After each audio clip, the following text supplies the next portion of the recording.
زمانہ ہے تمہارا حسین، کہتی ہے ہر قوم ہمارا حسین، گونجتا ہر سید الشہداء مجلس ایام اعزاء کی مجالس میں سے ایک مجلس ہے۔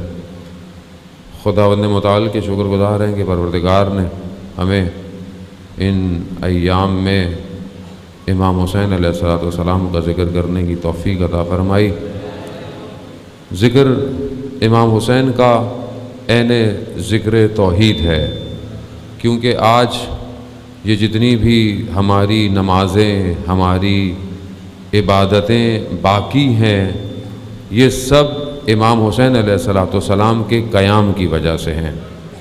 وہ اسی سلسلے میں ہماری گفتگو جاری ہے کہ یہ جو معرکہ ہے کربلا کا، یہ اچانک سے یا اتفاق سے ہونے والا واقعہ نہیں ہے۔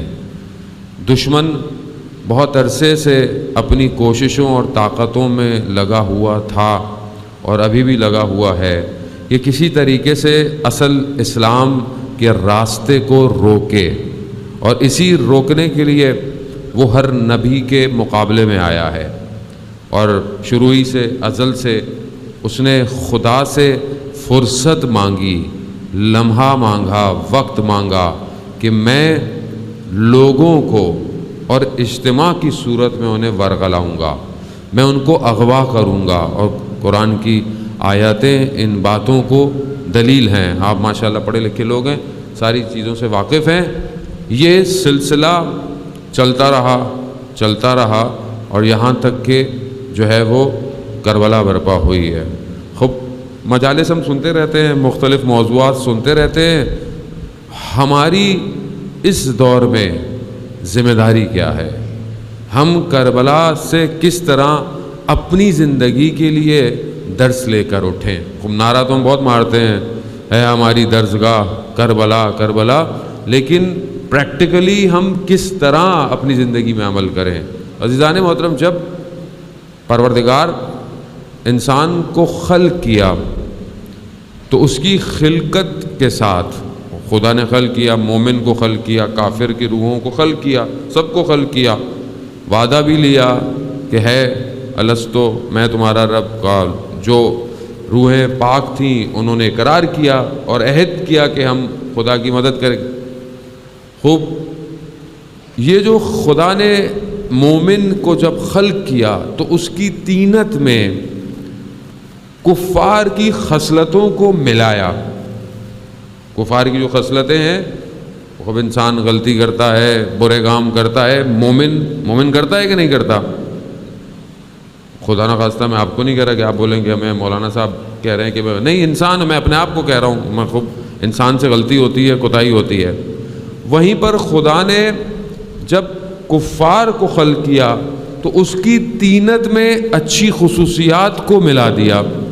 اب آپ کو نظر آتا ہوگا ہے تو کافر مگر اچھے کام بھی تو کرتا ہے، لوگوں کی مدد بھی تو کرتا ہے، انسانیت کا خیال بھی رکھتا ہے کہ نہیں ہے؟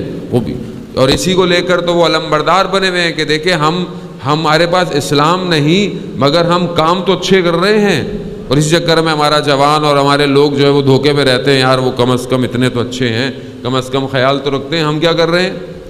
تو وجہ کیا ہے کہ یہ خدا نے طینت جب خلق کر رہا ہے تو یہ ملا دیا۔ وہ کیوں ملایا خدا نے؟ خدا نہ ملاتا، یہ دونوں الگ الگ چلتے نہیں، خدا نے ملایا اس لیے، اس برے میں خوبیوں کو ملایا اس لیے کہ اس کی یہ خوبیاں زندگی میں شاید اس کے دل کو منقلب کر دیں۔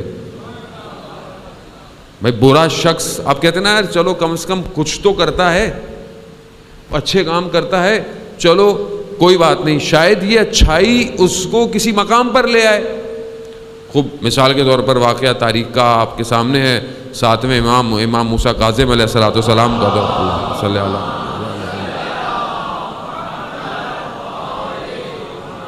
امام کا دور ہے، امام گزر رہے ہیں، امام نے گھر میں سے دیکھا کہ گانے کی آوازیں ہیں، رقص کس طرح کی آوازیں آ رہی ہیں، تو وہ کنیز باہر کچھ کچرا پھینکنے کے لیے باہر آئی، تو میرے مولا نے اس سے پوچھا کہ یہ گھر کس کا ہے، آزاد ہے یا غلام ہے؟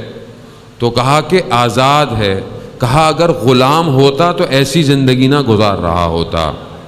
اب جب اس نے سنا، جب وہ پہنچی تو جو اس کا آقا تھا اس نے بولا دیر کیوں ہوئی؟ کہا ایسا ایسا ہوا، امام گزر رہے تھے، انہوں نے مجھ سے پوچھا تو میں نے کہا کہ آزاد کا گھر ہے۔ امام نے کہا اگر غلام کا گھر ہوتا تو ایسا نہ ہوتا۔ اب اس کی طینت میں کہیں کوئی خوبی تھی، کہیں کوئی خوبی تھی تو اسی حالت میں بھاگا۔ بشر حافی کا واقعہ ہے، اسی حالت میں بھاگا، ننگے پاؤں بھاگا اور جا کر امام کی خدمت میں جا کر جو ہے وہ پاؤں میں پڑ گیا اور مولا سے معافی مانگی اور ایک بہت عالم دین بن گیا۔ یعنی طینت میں اچھائی تھی کہیں نہ کہیں، اسی لیے پروردگار نے اس روحوں کے اندر اچھائیاں رکھی ہیں کہ شاید منقلب ہو جائیں۔ آج آپ کو پوری دنیا کے اندر کئی لوگ مسلمان ہوتے نظر آتے ہیں کہ شاید کافر تھے، شاید ہندو تھے، شاید عیسائی تھے، یا حتیٰ دین نہیں رکھتے تھے، مگر آج آپ دیکھتے ہیں کہ وہ کسی نہ کسی بات کی وجہ سے منقلب ہو گئے ہیں، ان کے دل جو ہے وہ کنورٹ ہوتے جا رہے ہیں۔ کیوں ہو رہے ہیں؟ اگر یہ راستہ واضح ہوتا تو کوئی بھی ادھر سے ادھر نہ آتا۔ نہیں، شاید آپ کو سمجھ میں نہیں آیا۔ اگر طینت میں اچھائی نہ ہوتی تو حر کبھی بھی ادھر سے ادھر نہ آتا۔ یعنی خدا نے رکھی ہے اور یہاں پر بھی برائیاں رکھی ہیں۔ کیوں رکھی ہیں؟ ہمارا امتحان لے پروردگار کہ یہ ہر حالتوں میں جب شکنجے کی حالت میں پڑتے ہیں برائیوں کی طرف پلٹتے ہیں یا مجھے یاد کریں گے۔ خوب یہ دو ڈفرنٹ قسم کے ایسے نظریات نہیں ہیں، یہ باقاعدہ دو بلاک ہیں جو انسان کی خلقت سے ایک دوسرے کے ساتھ لگے ہوئے ہیں، اور یہ ہمارے وجود کا خاصہ ہے۔ وہ مومن سے غلطی ہوتی ہے، مومن گناہ کرتا ہے، کیوں کرتا ہے؟ کیونکہ اس کے طینت میں چیزیں مخلوط ہیں۔ عزیزان محترم، وہ پروردگار سورہ انفال کی آیت نمبر 37 کے اندر بھی یہی فرماتا ہے کہ یہ جو کافر ہیں، یہ جو منافق ہیں، یہ بھی نفاق کرتے ہیں، یعنی پیسہ خرچ کرتے ہیں۔ اب آپ ہر پیسہ خرچ کرنے والے کو اچھا مت سمجھا کریں کہ ہاں بہت پیسہ خرچ کر رہا ہے، بہت یہ کر رہا ہے، بہت وہ رہا ہے، لیکن اس کا مقصد کیا ہے یہ بہت مہم ہے کہ وہ پیسہ خرچ کیوں کر رہا ہے۔ تو قرآن کہتا ہے کہ یہ پیسہ خرچ کرتے ہیں مگر کیوں؟ یہ اللہ کا راستہ بند کرنا چاہتے ہیں، یعنی یہ خدا کا راستہ بند کرنا چاہتے ہیں۔ مگر وہیں پر مومن بھی ہیں، وہ بھی نفاق کرتے ہیں، وہ بھی زکوٰۃ دیتے ہیں۔ قرآن کی آیتیں کہتی ہیں یؤتون الزکوٰۃ، یہ زکوٰۃ دیتے ہیں، مگر یہ زکوٰۃ کیوں دیتے ہیں؟ یہ زکوٰۃ صرف مالی نہیں ہے بلکہ یہ اپنا پورا کا پورا وجود اسلام کی راہ میں دے رہے ہیں۔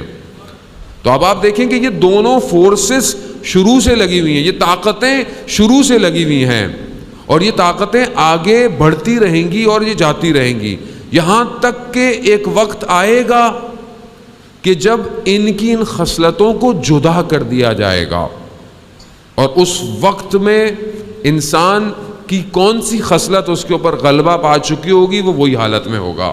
اس لیے کہا جاتا ہے کہ آپ ہر حالت میں پاک صاف رہا کریں، اس لیے کہا جاتا ہے کہ سونے سے پہلے انسان وضو کر کر سوئے، اس لیے کہا جاتا ہے کہ جب بھی انسان نجس ہو فوراً طہارت کر لے۔ کیوں؟ کیونکہ نہیں پتا وہ وقت میرا کب آ جائے، مجھے نہیں پتا، مجھے کیا پتا کہ میں نے کب دنیا سے جانا ہے۔ اور دوسری بات، جو سب سے بڑا معرکہ ہونا ہے وہ ظہور کا معرکہ ہے کہ جب ظہور ہوگا تو خود بخود برائیاں ایک طرف ہو جائیں گی اور اچھائیاں ایک طرف ہو جائیں گی۔